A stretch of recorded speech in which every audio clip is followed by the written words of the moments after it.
తిరుమల తిరుపతి దేవస్థానంలో గోవుల మృతి, రాజమహేంద్రవరంలోని ధర్మాసుపత్రిలో అధ్వాన పరిస్థితులు రాజకీయ మలుపు తీసుకుంటున్నాయి. తిరుమలలో గోవుల మృతి రాష్ట్ర వ్యాప్తంగా వైసీపీకి, కూటమి నేతలకు మధ్య సవాళ్లు ప్రతి సవాళ్లకు దారితీయగా, రాజమహేంద్రవరం ప్రభుత్వాసుపత్రి అంశంపై వైసీపీకి కూటమి నాయకులు, ముఖ్యంగా టీడీపీ ఎమ్మెల్యే ఆదిరెడ్డి వాసుకి మధ్య ఆరోపణలు, ప్రత్యారోపణలకు దారితీస్తోంది. దీనిపై ప్రత్యేక కథనం.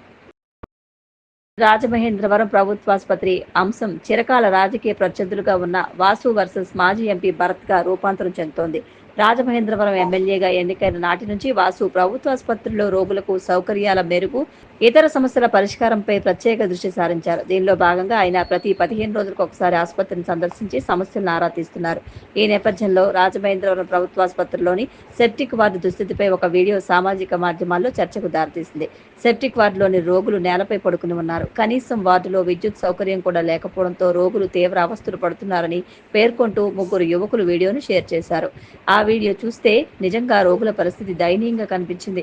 గత 15 ఏళ్లుగా సెప్టిక్ వార్డులోని రోగుల దుస్థితి ఇలాగే ఉందని తెలిసింది.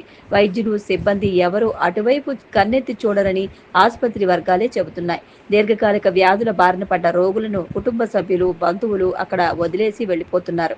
పడకలు, విద్యుత్ సౌకర్యం ఉన్నా వీరిలో కొంతమందికి మతి స్థిమితం తప్పడం, అవయవాలు పనిచేయకపోవడంతో వార్డులో ఉండలేక దెక్కుంటూ, పాక్కుంటూ బయటకు వచ్చేస్తున్నారు. చాలాసార్లు ఇలాంటి దృశ్యాలు ఆసుపత్రికి వెళ్లే వారికి పరిచితమే.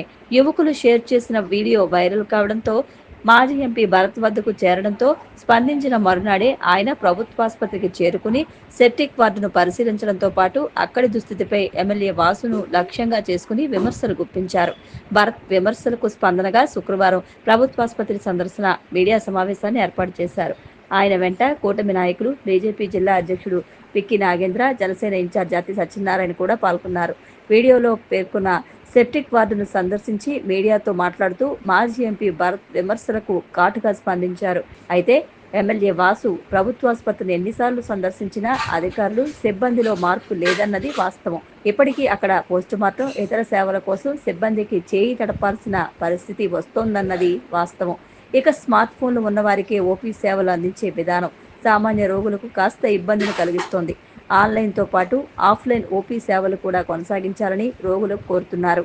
నిర్భాగ్యులు ఉండే సెప్టిక్ వార్డులోని రోగుల పట్ల కనికరం చూపించి కనీస సదుపాయాలు కల్పించి సక్రమంగా వైద్య సేవలు అందించేలా చర్యలు తీసుకుంటే రోగులు కోలుకునే అవకాశాలు ఉంటాయి. పేరు కోసం ఆసుపత్రి ప్రాంగణంలో అన్నదానాలు, ఇతర సేవలు అందించే దాతలకు సెప్టిక్ విభాగంపై ప్రత్యేక శ్రద్ధ తీసుకునేలా ప్రోత్సహిస్తే మంచి ఫలితాలు వస్తాయి.